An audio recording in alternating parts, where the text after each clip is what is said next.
mawali noda Walumiya sabako mawali noda Walumiya sabako nutiyo waltane Walumiya oromo walinta babana Walumiya sabako urmi mamnu nyara Walumiya oromo gugubate tara Walumiya sabako adadumma lasini sinageti mboni jinsi gadan chapsini Sinageti mboni jinsi gadan chapsini Sinageti mboni oromiyan keti Sinageti mboni tiksi akabeti Sinageti mboni jinsi duda ganama Sinageti mboni jalalle mabdabama Sinageti mboni sabonumma argita tabrika dafuji amani mal chakita Afrika da Fuji amani maaf shakita amani maaf shakita amani maaf shakita amani maaf shakita amani maaf shakita ati sanyi gota akum kale safarra imana e goromo gota sanyi jarra Imana e koromo Gota sanyi jarra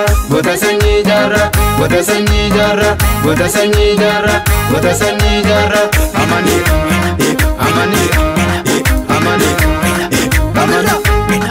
amani amani amani amani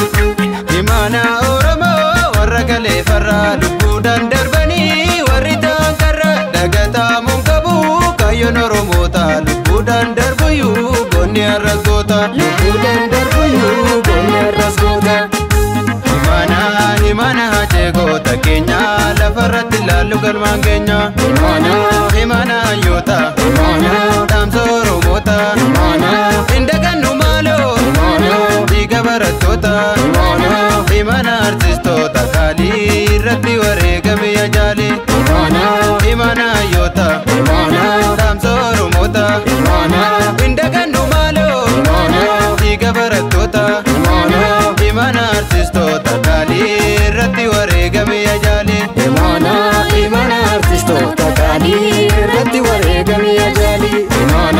imana usmaayyo yaada dilmaayyo walta'ii komoko itti fufi kayyo imana artistoota keenya itti fufne kottu galmaan keenya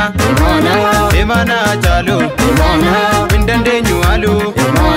walta'ii komoko gargariin facaanu imana qabsaa'oota keenya yaa yaadannu seenaan qabeenya yaa yaadannu seenaan qabeenya yaa yaadannu seenaan qabeenya yaa yaadannu seenaan qabeenya yaa yaadannu seenaan qabeenya